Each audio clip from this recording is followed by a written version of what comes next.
most of my time. No social movement, I can tell you as a social movement scholar, has ever just done one thing. And most of us can think of any social movement we know, even a little bit about from watching a movie. And we know that most social movements have had many, many factions. So I think someone in the audience, I think Uwe said before, he's gone now, I think. I think he said before, imagine it was your child, something was happening to. What would you do if you walked by a woman being raped on the street? What would you do? Would you just kind of go like this? You wouldn't do that. No, but we have millions of cows on rape racks every single day, being impregnated against their will and having their infants torn away from them, and then they're being brutally slaughtered. This is serious, serious shit, and nothing that we are doing is working. Vegan outreach is great. I think it's absolutely wonderful, but I don't think we need to be having discussions about either or. Vegan outreach or militant direct action, should we be doing? We should just do what we do best and let other people do what they do best, because even though we have more vegans than ever before in this country, more animals are being slaughtered for food than ever before in this country. It's just a fact. It's happening. Whatever we're doing as a movement is not working. It is not saving animals' lives. And I think it's a waste of our time to demonize people who put their own life, their own safety, their own health, and their own freedom at risk because they can't imagine another way to help the animals. It's total bullshit of us to point a finger and demonize them. So I don't think these debates are useless. Obviously I don't. I'm building a career off of it, right? I'm like jotting down numbers, I'm making pretty graphs. If you guys went to one of my my academic conferences, you would hate me and be bored and be sleeping because I would have, regression analysis up with like a million different numbers, because I think that this sort of analysis is really important. It's important for academics, it's important for activists, it's just important for our society to understand debates and understand what's going on. But as an activist, I just don't think that we should be engaging in these debates in a way that tears us apart. We need unity. We need lots of unity. Nothing we do works. We're losing. The animals are losing. And I don't think any of us should be demonizing anyone else who is actually trying to help save a life. I would never put myself or anyone else at risk by talking to someone who's done something illegal and hasn't been prosecuted for it. No amount of academia is ever worth putting someone else's freedom at risk, no matter what you're studying, I don't think. What I think is happening, and what I got from my interview with Peter, though he's my only interview I've done on this topic, because I just figured this problem out, is that these industries are vicious, they're brutal. The things that they do, they lead to like violence.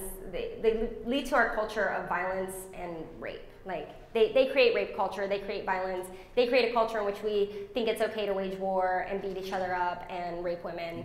And we can see that clearly, and they don't want to give us a voice to say that.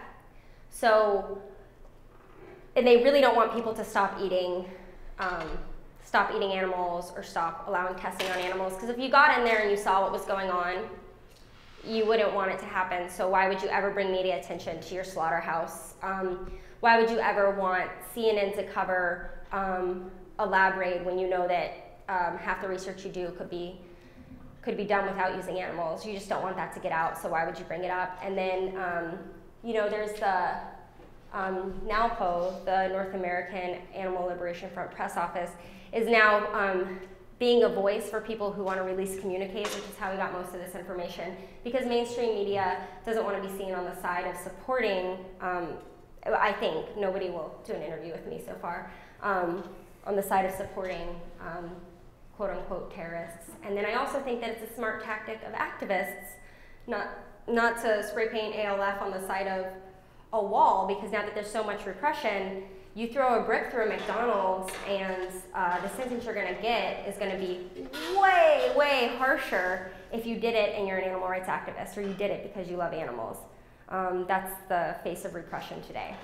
So the Animal Enterprise Terrorist Act makes sure that something that normally you would get punished for, you get way more punishment if you do it as an animal rights person. So I think people are less inclined to publicize it.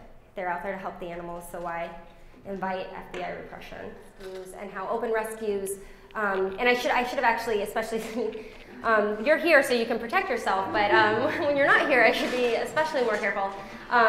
The idea that open rescues are, where you show your face, are somewhat heroic. And why don't you tell us what you said and correct me?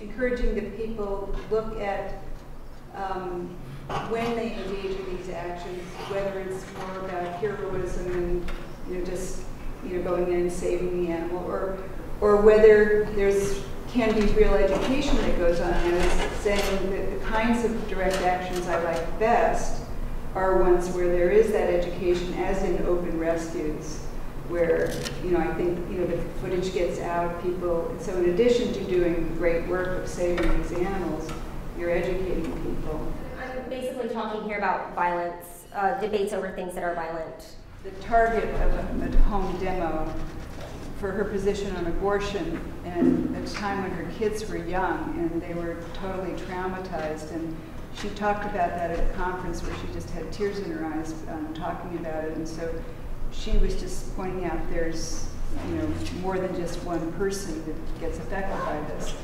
And so I'm not familiar with anything else, but maybe you know the other sources where she's talked about it. Regarding home demonstrations specifically. And she talks a little bit about violence. But I will definitely, if I didn't do my homework well enough, I'll definitely go back. So I know I'm right here. I know I did not screw up here, okay? Did anyone else have any questions? I think that is actually going to affect things a lot. I haven't had time to get through all that data. This is a few months in and of itself just to code it and turn it into these few simple charts. But I actually think that things that are going to affect it in the 2000s, I think that the way actions are claimed after 9/11 is really going to affect things. I think that the way things are represented after we change over who's working in the press office that represents militant direct actions, I think that that's really going to change things. I think that things that happen with the Shack campaign is really going to change things. I think there's going to be some really interesting stuff happening in the 2000s that I haven't yet looked at, but I think that it's going to be interesting. Pretty much every newsletter since 1985 of all these organizations, and leading up to 1996, we see PETA having a really large role in how these actions are represented, and we see organizations actually changing, and so that is going to affect the way these things are reported or the types of actions that happen. So this is my favorite ad from 1990 inside of a newsletter from PETA. You would never see this today. So you support the ALF, and all these animals are saying yes. This is in a PETA newsletter. Does anyone get PETA newsletters? Would you see that today? No. Humane Society newsletter, super interesting, activist profile, front page, every single issue until the early 90s. I mean, it wasn't ALF style. Late 80s, early 90s, PETA had a masked ALF person holding an animal on the cover of almost every single issue. HSUS had someone holding a banner or a sign doing, on-the-ground protests almost every single issue. The last issue of the Humane Society newsletter, or the one before that, had a young girl who was about 7 who had become a flexitarian and convinced her parents to eat meatless once a week, and that was their activist of the quarter. So, we're definitely seeing changes.